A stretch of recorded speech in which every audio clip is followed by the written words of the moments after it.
Oo, kasi naranasan ko yan sa isang kabataan ko dati nung nag-SOS pass. Yung contact niya, talagang inaaraw-araw na yun.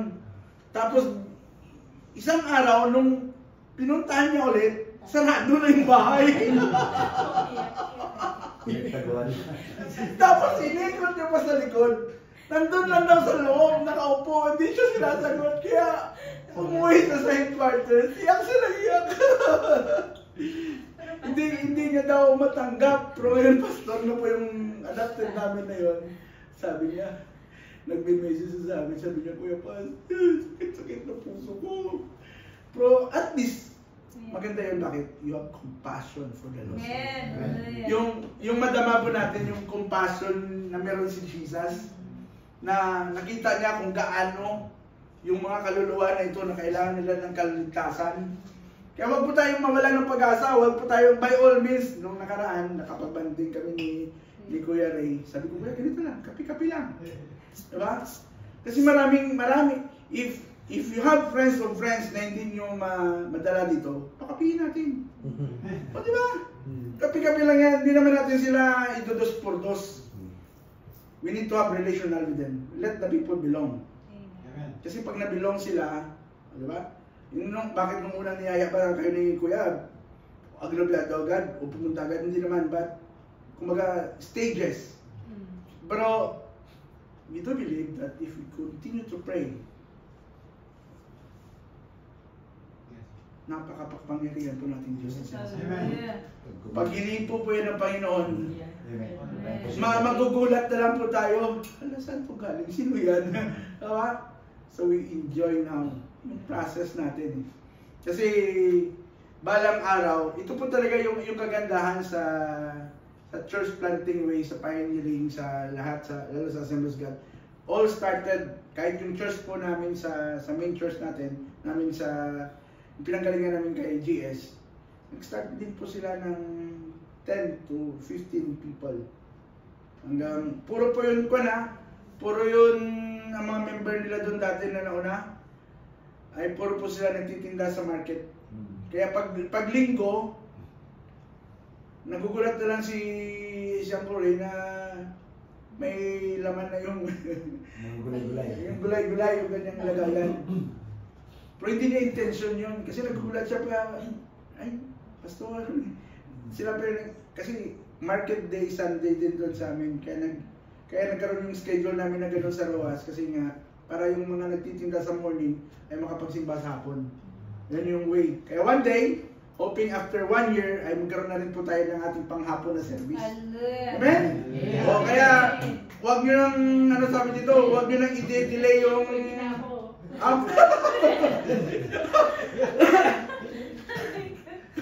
Ay, pwede na pwede. Hindi ko... Yung magiging hapon natin na service ay 4 to 6. That's yun yung pinag-usapan namin ni Kuya nung nakaraan. Kasi, but we need to start ASAP yung mga OHB natin. Kasi sila yung, alangan naman na tayo sa umaga, paghapon tayo pa rin. Diba? So, let's pray for that. At walang imposible sa Panginoon. Diba? Yun yung nakaka-excite. Let not just be hearer but doer of His word. And sabi pa nga John 14:15, if you love me, you keep my commandment. Ito yung utos ng Panginoon eh. No? The greatest, sabi pa nila, is the greatest commission, the great commission is that you go and make disciple. Yeah. When you are going to go and make disciple, hindi po dito pinartain na only the pastor go. But everyone who reads the word, go. Diba? Every time na mababasa mo, go. Ako pala ito. Sabihin niyo sa sarili niyo, ako pala ito. Wala pong iba. Diba? Kasi pag itinulak mo yung kasama mo, ikaw lang yun. Diba? Pero pag i-meditate mo yung salita ng Diyos, ako pala ito. Kaya kailangan, individual po yan. At tandaan po natin, pagdating sa langit, ang reward po natin ay hindi by group, individual. At sabi na sa welcome thy good and faithful servant. Hindi welcome thy family, kundi individual. Amen. Diba? Kahit na may 100 ka kapangalan doon, depende yun sa date, hour, kung kailan ka pinanganak. May we welcome the good and faithful servant. Amen. Kasi we keep, if you love me, means Jesus, if you love Him, and we keep His commandment. Amen? That's the purpose of the obedience in life. And last, is that this word has the promise of blessing. For then thou shalt make thy way prosperous, and then thou shalt have good success. Ito po yung the best na prosperity, hindi yung lagi natin, hindi ko naman sa yung lagi naririnig nila na you give, hindi po masama ang magbigay, hindi po masama, pero yung extremity, one time I heard, nag-attend ako ng isang service. Yung isang pastor doon, may nag-attend, hindi niya kakilala. Ay sabi ni Lord, ibigay mo yung brand new niya na Mercedes-Benz. Brand new Mercedes-Benz. Hindi mo kakilala yung pumunta sa isang bahay mo, pastor yun, or yun yung true to life story niya, na hanggang ngayon ay ginagawa niya. Talagang sabi niya, Lord, hindi ko makakilala to, bakit ko ibibigay? Parang nakitira lang kasi merong appointment, walang malapitan na timing nga na siya ang nandun sa lugar niya. Kaya tinanggap niya rin, pero yung pinakamasindi daw doon yung when the Holy Spirit prompt to you, you give your card. Parang yung sinasabi, yung kinukwento ko na may dito, may missionary o yung 500 mo ibigay mo doon kasi yun na last money mo. Lord pag nagkita kami. At nagkita mo talaga. Yung pastor na yun, sabi niya, Lord, Mercedes-Benz ito, hindi ito rin natin ang kara. Pero wala siyang magawa. Nung umalis na yung pastor, kinuwayan niya ulit. Sabi niya, Pastor, pasalubong. Ito pabaon ko sa'yo.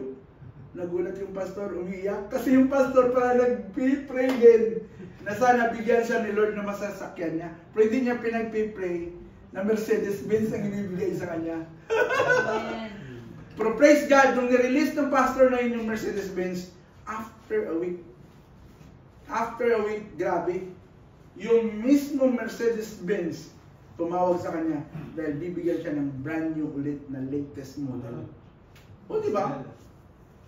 Sa kanya po yun hindi po naman pareho yung ating, kumbaga, karanasan. So I was so blessed with that na when you obey the Lord, blessing will overflow. Sabi mga, surely goodness and mercy shall follow all the days of your life. Amen. That's the promise of the Lord in us. Kaya sabi niya, mula noon, siguro hanggang ngayon, hindi ko alam kung buhay pa yun, basta hanggang ngayon, nandun pa rin yung every time na pumupunta yun sa Manila, natatiming nga nakaka-attend kami last time ng wife ko, may book pa nga siya. Sa dami-dami ng tao din doon sa inatinan namin, kami may binigyan ng book. May book siya binibigay. So, kilala yun ni Paz. Kasi doon din siya nanggaling. So, ano tawag dito? The promise of blessing. Prosperity and success in God's eyes are rooted in faithful adherence to His word. We are faithful to His word, to obey His word. Spiritual fruitfulness, not just material gain. Minsan kasi, nakikita natin puro material. Yung kanina na nanonood ako sa live nila ng umaga, ang sabi nung nagpatutuo o nag-challenge sa offering, sabi niya kasi, akala niya pag nagbigay siya kay Lord, bibigyan din siya ng ganun. Yung may ibabalik, di ba? Nagbigay siya ng 1,000, bibigyan siya ng 1,000. Yun yung akala niya, yun yung maling mindset pala. Pag nagbigay ka kay Lord, it's your faith. Pero pag nagbigay si Lord, siksik, liglig, at umaapaw. Amen. Hindi yung may ini-expect ka na agad na kapalit. Binigyan ako ni Lord ng ganito. Ay, bibigyan din ako ng kapalit ng ganito. Diba? Pero, based on my experience nung last time, nung nandun pa kami sa Bible School, may 3 pairs of shoes ako na galing ako kasi noon ng Qatar.